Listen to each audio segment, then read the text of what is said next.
Hello बच्चों, मैं हूं आपका Mehra sir from N academy Srinagar.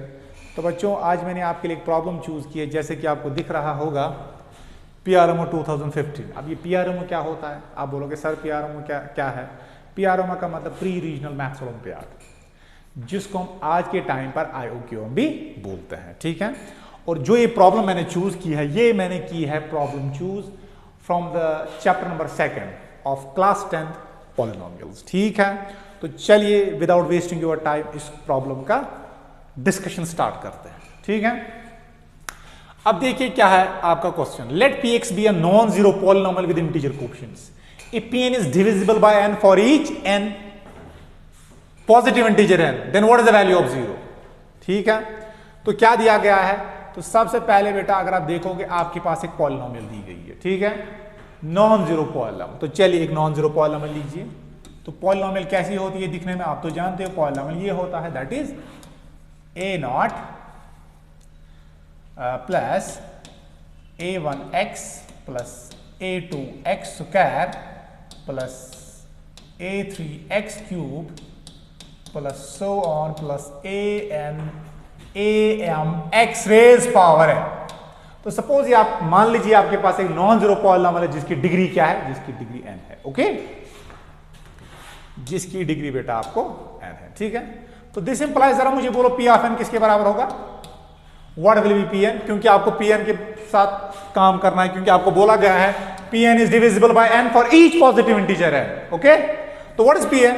तो जरा Pn बोलेगा कोई, that is a0 plus a1n plus a2n square plus a3n cube plus so on plus that is am n raise power m, ठीक है। तो यहां तक तो Pn निकल गया। अब क्वेश्चन में ही बोला गया Pn is divisible by n, इसका मतलब जब Pn किससे डिवाइड होता है? n से डिवाइड होता है। अब डिविजिबिलिटी की डेफिनेशन तो आपको पता होगी कि हम बोलते हैं 6 12 को डिवाइड करता है। इसका मतलब क्या है कि 12 को 6 के मल्टीपल में लिखेंगे। इसका मतलब जब मैं 12 को 6 से डिवाइड करूंगा, जो मेरा रिजल्ट होगा वो एक इंटीजर होगा। इसी तरह मैं बोलता हूं 10 डिवाइड 20। अब इसका मतलब क्या है? इसका मतलब जब 20 को 10 से डिवाइड करेंगे निकलेगा एक इंटीजर। इसी तरह हम बोलते हैं 3 डिवाइड 6, क्योंकि जब 6 को डिवाइड से 3 से करेंगे निकलेगा एक इंटीजर। Is it clear? हम बोलते हैं 2 डज नॉट डिवाइड 5, 2 5 को डिवाइड नहीं करता। इसका मतलब क्या है? जब 5 से 2 को डिवाइड करेंगे वहां पर इंटीजर नहीं निकलेगा। इसका मतलब हम बोलते हैं 5 इज नॉट डिविजिबल बाय 2। अब यहां पर आपको बोला गया Pn is divisible by n, इसका मतलब क्या है? जब इस Pn को हम n से डिवाइड करेंगे, जब Pn से किसको डिवाइड करेंगे? n से डिवाइड करेंगे। Pn को किसके साथ डिवाइड करेंगे? n से डिवाइड करेंगे, तो वो हमारा इंटीजर निकलेगा, क्योंकि वहीं से बोल रहा है कि it is divisible by n। तो इसका मतलब बेटा क्या होगा? अगर मैं लिखूंगा Pn बाय n, क्या होगा? वो तो होगा a0 plus a1n plus a2n square plus a3n cube, करते करते जाएगा ये am n raise power m, okay, और होल डिवाइडेड बाय होगा n। अब n में अलग अलग कर सकता हूं, a0 by n plus a1n plus a2n square, तो करते करते बेटा ये आएगा am n raise power m, okay, whole divided by n। Clear है यहां तक? अब इसके बाद आप बोल सकते हो this is Pn by n, ये किसके बराबर आएगा? a0 by n। अब n अलग कीजिए, ये आएगा a1, क्योंकि n कैंसिल होगा, ये आएगा a2n स्क्वायर बाय n, तो ये आपका आएगा a2n, लास्ट में आपका आएगा am n raise to power m minus 1, क्योंकि देखो क्या है, आपको आएगा n raise to power m divide by n, बेसर से पावर से सबट्रैक्ट, तो आएगा n raise power m minus 1, ठीक है। क्लियर है यहां तक?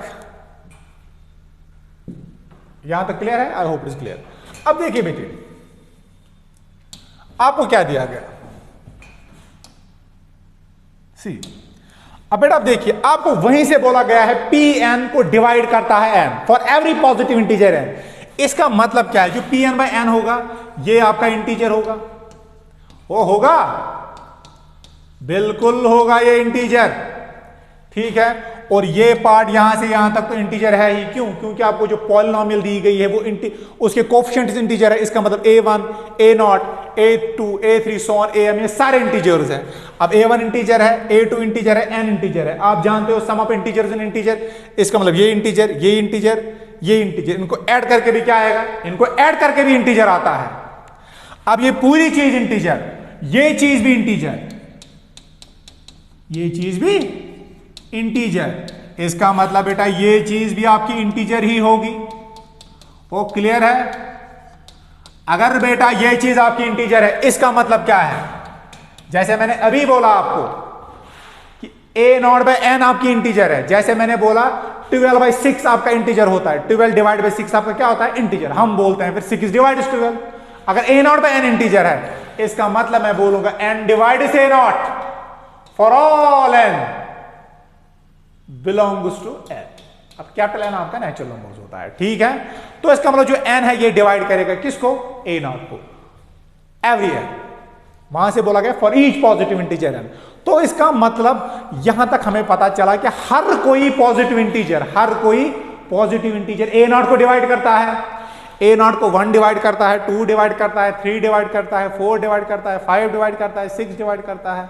तो आप मुझे बोल सकते हैं a0 क्या होगा, ऐसा कौन सा इंटीजर है, क्योंकि a0 तो इंटीजर ही है, वहां से बोला गया है px भी है, non zero polynomial integer coefficient, इसका मतलब a0 भी इंटीजर है। तो क्या ऐसा कोई इंटीजर है जिसको हर कोई इंटीजर डिवाइड करता है, ऑफ कोर्स 0, 0/1 0, 0/2 0, 0/3 0, 0/4 0। तो इसका मतलब 0 को हर कोई इंटीजर डिवाइड करता है, इसका मतलब यहां पर आपको पता चल गया जो आपका ये a0 है that is equal to 0। Is it clear? Okay, अगर a0 0 है तो निकालना किसका वैल्यू, p0 का। तो मैं लिखूं बेटा सो p0 किसके बराबर होगा, so p0 is equal to put x is equal to 0। जब x का वैल्यू 0 आएगा a0 plus a1 into 0, a2 into 0 square plus a3 into 0 cube plus so on am into 0 raise power m। तो यहां से यहां तक तो ये पूरा 0 आएगा, तो बचेगा खाली यहां पर क्या, तो बचेगा आपको यहां पर a0। अब a0 किसके बराबर है, वो तो 0 के बराबर है, इसका मतलब ये आएगा 0 के बराबर, और यहां तक जो वैल्यू आएगा p0 का वो किसके बराबर आएगा, that will be equal to 0। तो p0 का या p0 का जो वैल्यू आएगा वो आपको 0 आएगा। तो आई होप जो मैंने आपको ये प्रॉब्लम करवाई PRMO की, PRMO का मतलब प्री रीजनल मैथ्स ओलंपियाड, या जिसको आज के दौर में हम IOQM भी बोलते हैं, आपको ये समझ आई होगी। Bye bye, thank you.